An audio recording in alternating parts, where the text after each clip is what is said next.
नमस्ते साथियों, हमारे देश में जब जब समान नागरिक संहिता की बात आती है तो ऐसे लगता है कि भारत को हिंदू राष्ट्र घोषित करने की तैयारी हो रही है। मैं आपको बताना चाहता हूं कि पहली बात तो समान नागरिक संहिता का धर्म और मजहब से कोई लेना देना नहीं, न इसका इस्लाम से कुछ लेना देना है, न क्रिश्चियनिटी से, न हिंदुइज्म से। दूसरा, समान नागरिक संहिता लागू होने से हिंदुओं को कोई फायदा नहीं है, यह भी आप समझ लीजिए। समान नागरिक संहिता का मतलब, जैसा आप खुद ही, समान नागरिक, सभी नागरिक एक अधिकार मिले, सबको समान अधिकार मिले, उसको कहते हैं समान नागरिक संहिता। हिंदुओं में महिला और पुरुष को पहले से ही समान अधिकार मिल चुका हुआ है। हिंदुओं में गोद लेने का महिला को भी अधिकार है, पुरुष को भी अधिकार है। प्रॉपर्टी का राइट महिला को भी है, पुरुष को भी है। विरासत का अधिकार महिला को भी है, पुरुष को भी है। भरण पोषण का अधिकार महिला को भी है, पुरुष को भी है। केवल एक अंतर है, वह है शादी विवाह की उम्र में, कि लड़की की 18 होती है हिंदुओं में और लड़के की 21 होती है। अब समझिए इसको आप। बाकी हिंदुओं में लगभग 90% समानता आ चुकी है महिला और पुरुष के बीच में, बेटे और बेटी के बीच में। केवल एक अंतर रह गया है कि लड़की की शादी की उम्र हिंदुओं में 18 साल है, जो मिनिमम एज है, और लड़के की है 21 साल। तो बात यह है कि अगर ये समान नागरिक संहिता आएगी तो होगा क्या और फायदा किसको मिलेगा। मुस्लिम्स में जो शादी की उम्र है वो 9 साल है। 9 साल का मतलब बच्ची दूसरी या तीसरी में पढ़ रही होती, प्राइमरी कक्षा में पढ़ रही होती। जब यूनिफॉर्म सिविल कोड आएगा तो शादी की उम्र सबकी बराबर होगी, हिंदू, मुस्लिम, पारसी, ईसाई, महिला, पुरुष। सरकार ने बिल पेश किया है 21 साल शादी की उम्र करने का। इसका मतलब मुस्लिम लड़कियों की भी शादी की उम्र 21 साल हो जाएगी, मुस्लिम लड़कों की भी शादी की उम्र 21 साल हो जाएगी। तो हिंदुओं को कोई फायदा तो हुआ नहीं, क्योंकि हिंदुओं में लड़कों की शादी की उम्र पहले 21 साल थी, लड़कियों की 18 साल थी। थोड़ा सा लड़कियों को फायदा हो गया, जो 18 साल थी 21 साल हो जाएगी। लेकिन जो सबसे बड़ा फायदा मिला किसको मिला? मुस्लिम बहन बेटियों को, जो उनकी 9 साल में शादी होती थी वो अब 21 साल में शादी होगी। स्वाभाविक सी बात है, जब 21 साल में शादी होगी तो वो भी बीए कर लेंगी, बीएससी कर लेंगी, बीकॉम कर लेंगी, या 12वीं के बाद कोई प्रोफेशनल कोर्स कर लेंगी, कोई डिप्लोमा कर लेंगी। इंजीनियरिंग करना चाहेंगी तो इंजीनियरिंग भी लगभग हो चुकी होगी या फाइनल ईयर में होंगी। मेडिकल करना चाहेंगी तो एमबीबीएस भी हो, 3rd ईयर या फाइनल ईयर में रहेंगी।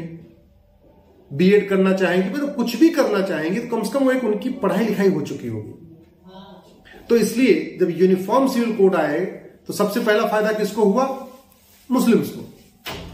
दूसरा, जब यूनिफॉर्म सिविल कोड आएगा तो जो तलाक लेने का तरीका है वो सबका एक हो जाएगा, यानी जो डिवोर्स का प्रोसेस है वो सबका एक होगा। अभी कैसा है, हिंदुओं में अगर आपको तलाक लेना है तो महिला और पुरुष कोर्ट जाए, जज दोनों की बात सुनेगी। जज दोनों की बात सुनने के बाद उनको 6 महीने का टाइम देते हैं, भाई ठंडे दिमाग से समझ विचार कर लो, सोच विचार लो। दोनों परिवारों को बुला के समझाते हैं, लड़के लड़की को बुला के समझाते हैं, 6 महीने का टाइम देते हैं। उसके बाद भी अगर महिला पुरुष कहते हैं जी तलाक हमें चाहिए, तो ठीक है जी तलाक ले लो। इसमें मुस्लिम्स में क्या चल रहा है? ट्रिपल तलाक तो खत्म हुआ, लेकिन बाकी के तलाक तो चल रहे हैं। तलाके हसन, तलाके हसन, तलाके सुन्नत, बाकी तलाक चल रहे हैं। तो मौखिक तलाक आज भी हो रहा है। जब ये यूनिफॉर्म सिविल कोड आएगा तो मुस्लिम बहन बेटियों को जो अभी मौखिक तलाक मिल रहा है, बाकायदा उनको भी कोर्ट के जरिए तलाक मिलेगा।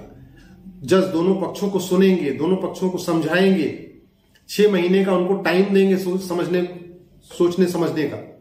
दोनों परिवारों के माता पिता को बुला के समझाएंगे, बात करेंगे। उसके बाद उनका भी तलाक कोर्ट के जरिए होगा। तो फायदा किसको हुआ? मुस्लिम्स को, क्योंकि हिंदू में पहले कोर्ट से हो रहा है। यूनिफॉर्म सिविल कोड आएगा तो सबको गुजारा भत्ता मिलेगा। अभी तलाक लेने के बाद हिंदुओं में गुजारा भत्ता तो मिलता है, लेकिन मुस्लिम में गुजारा भत्ता नहीं मिलता। जो मेहर की रकम है वही मिल जाती है। ऐसा नहीं है कि हाँ 3 साल, 5 साल, 8 साल, 10 साल अगर बच्चा हुआ तो बच्चे को थोड़ा गुजारा भत्ता मिलेगा, बच्चे को पढ़ने लिखने के लिए कुछ पैसा मिलेगा, बेटी को मिलेगा, ऐसा नहीं होता। तो जब यूनिफॉर्म सिविल कोड आएगा तो मुस्लिम बहन बेटियों को भी गुजारा भत्ता मिलेगा।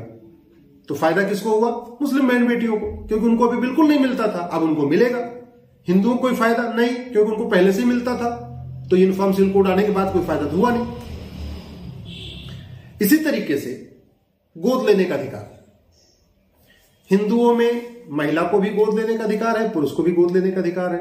बाय द वे शादी हो गई, बच्चे नहीं हो रहे तो भैया ठीक है, गोद ले लो। लेकिन मुस्लिम्स में गोद लेने का अधिकार महिला को तो बिल्कुल नहीं है। पुरुष को है, वो भी लिमिटेड है। क्या अधिकार है? कि अगर पुरुष गोद ले तो सकता है, लेकिन अपनी 100% प्रॉपर्टी नहीं दे सकता। जब 100% प्रॉपर्टी नहीं दे सकता तो उसको अपना कोई बच्चा क्यों देगा?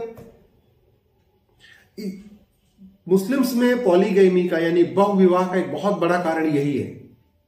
बाई द वे अगर उनके यहां बच्चे नहीं होते तो लोग बच्चा गोद तो नहीं ले नहीं सकते, इसलिए अपने वंश को बढ़ाने के लिए क्या करते हैं? दूसरी शादी कर लेते हैं।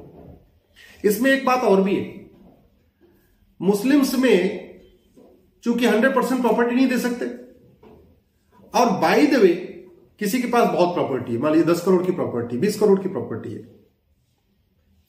2 बेटियां भी हैं, उसके बाद भी वो चाह रहा है कि उसको बच्चा हो जाए, बेटा हो जाए।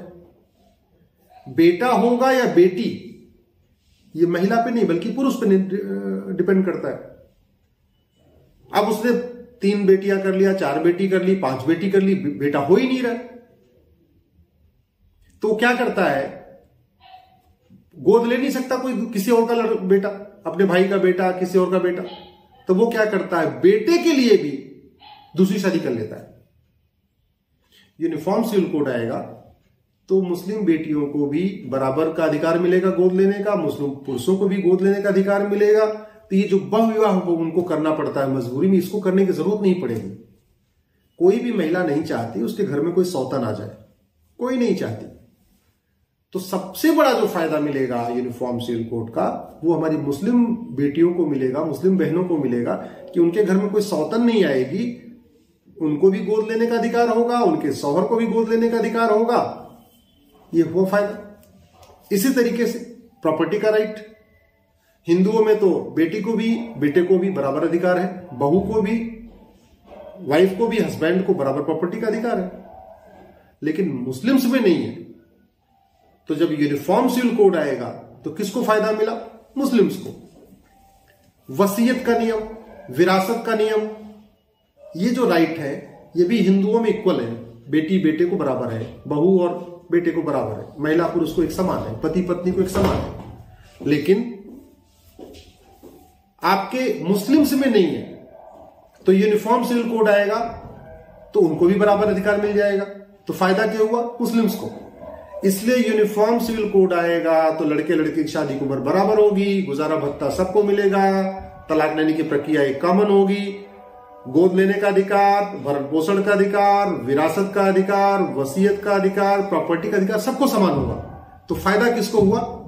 मुस्लिम्स को। इसलिए मैं कहता हूं, हम मुस्लिम बहन बेटियों से कहते हैं कि आप यूनिफॉर्म सिविल कोड की मांग करिए।